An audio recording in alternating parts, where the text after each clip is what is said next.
Halo semuanya, selamat datang di panduan kita kali ini. Khusus buat Anda, keluarga yang lagi siap-siap pindah permanen ke luar negeri, ini nih sesi konsultasi eksklusif yang wajib banget Anda simak. Kita bakal ngebahas tuntas gimana caranya supaya kartu keluarga Indonesia Anda bisa diakui secara global tanpa harus pusing ngadepin birokrasi yang berbelit dan pastinya tanpa penundaan yang ngabisin banyak biaya. Mari kita mulai.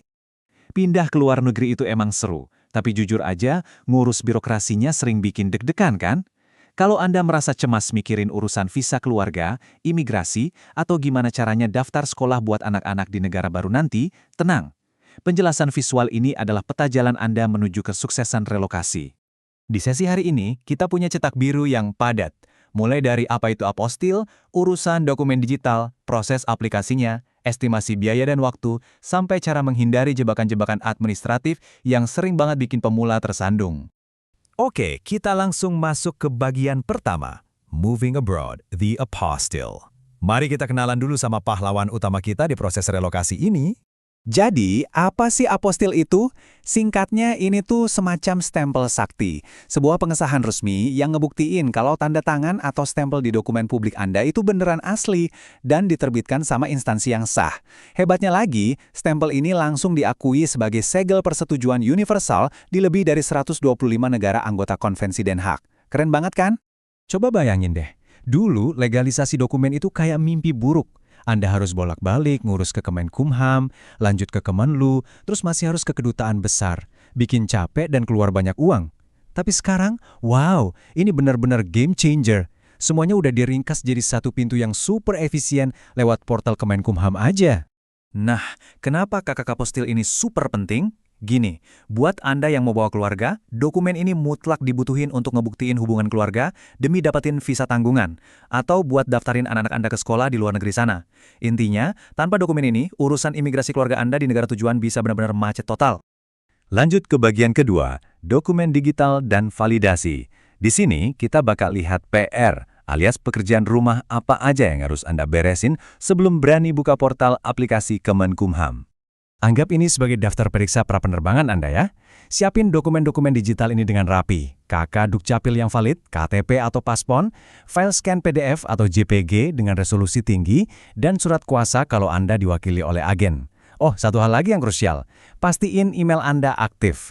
Semua notifikasi penting bakal mengalir ke situ. Tolong perhatiin aturan kritis yang satu ini. Kesalahan paling fatal yang sering banget saya temuin itu soal sinkronisasi data. Data yang tertulis di fisik kartu keluarga Anda, wajib, mutlak, sama persis dengan database nasional Dukcapil. Beda ejaan satu huruf aja yang kelihatannya sepele, langsung otomatis ditolak sama sistem. Jadi cek lagi baik-baik. Ngomong-ngomong soal efisiensi waktu nih. Kalau Anda udah punya kartu keluarga modern yang pakai QR Code atau tanda tangan elektronik, selamat! Proses verifikasi Anda di sistem AHU bakal berjalan secepat kilat. Tapi, kalau Anda masih pegang versi lama yang pakai tanda tangan basah, ya Anda bakal rentan ngalamin penundaan karena harus ngelewatin proses verifikasi manual. Sebagai pendamping relokasi Anda, saya harus kasih warning soal rintangan yang satu ini. Kadang, ada kasus di mana tanda tangan kepala Dukcapil di daerah Anda itu belum terdaftar di database AHU. Kalau ini terjadi, prosesnya bakal stuck. Solusinya? Anda harus rajin dikit buat minta surat pengantar spesimen tanda tangan ke Dukcapil setempat secara manual, terus diupload deh buat dilanjutin. Dokumen udah aman dan tervalidasi? Mantap! Sekarang kita masuk ke bagian ketiga, proses aplikasi langkah demi langkah di platform resmi Kemenkumham. Prosesnya sebenarnya simple banget, cukup disiplin ikuti 5 langkah ini. Pertama, bikin akun AHU. Kedua, upload hasil scan beresolusi tinggi tadi. Ketiga, tunggu verifikasi dari petugas. Keempat, lakukan pembayaran pakai kode kali billing. Dan terakhir, cetak stikernya. Perlu diingat ya, sertifikat apostil final sekarang tuh wujudnya stiker fisik yang bakal ditempel langsung di dokumen asli Anda waktu Anda datang ke kantor wilayah. Ini tip emas dari konsultan yang sering banget dilupain sama keluarga yang lagi riwah siap-siap pindah. Selalu ingat aturan penerjemahan ini. Tolong, dapatkan stiker apostil di dokumen asli bahasa Indonesia Anda terlebih dahulu. Proses penerjemahan ke bahasa negara tujuan oleh penerjemah tersumpah itu baru boleh dilakukan setelah stiker apostil nempel di dokumen asli. Kalau Anda terjemahin duluan, siap-siap aja ngulang prosesnya dari nol. Oke, kita pindah ke bagian keempat, biaya dan waktu proses.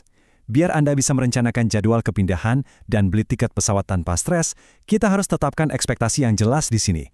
Kabar baiknya nih, secara finansial proses ini sangat transparan.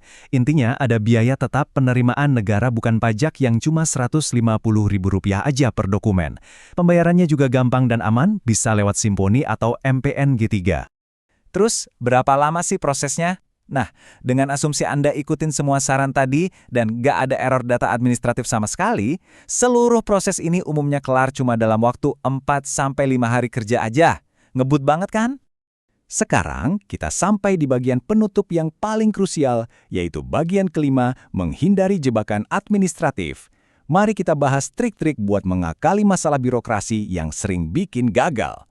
Berdasarkan pengalaman di lapangan, perhatiin baik-baik solusi ini. Pertama, sistem AHU itu sering nerapin limit kuota harian. Triknya, submit aplikasi Anda pagi-pagi banget. Kedua, biar kakak Anda nggak ditolak pas nyampe di perbatasan negara tujuan, pastiin Anda nyetak versi kakak terbaru, maksimal 3-6 bulan terakhir. Dan yang ketiga, please jangan pernah ngunggah foto dari dokumen yang difotokopi. Selalu gunakan file PDF asli yang tajam, biar nggak ditolak mentah-mentah sama sistem. Tapi tunggu dulu, catat baik-baik pengecualian ini ya. Kalau keluarga Anda berencana pindah ke Kanada, Tiongkok, di luar Hong Kong dan Macau, atau ke sebagian besar negara di Timur Tengah, sayangnya stempel apostil ini nggak bakal berlaku.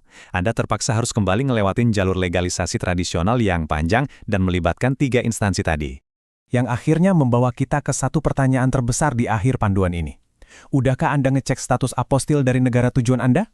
Aturannya bisa beda-beda loh. Nah sekarang, karena Anda udah megang cetak biru yang solid buat ngamanin dokumen krusial keluarga, jangan ditunda lagi. Cek aturan negara tujuan Anda, kumpulin dokumen digitalnya, dan mulai proses aplikasinya hari ini juga. Semangat mempersiapkan lembaran baru yang luar biasa untuk keluarga Anda.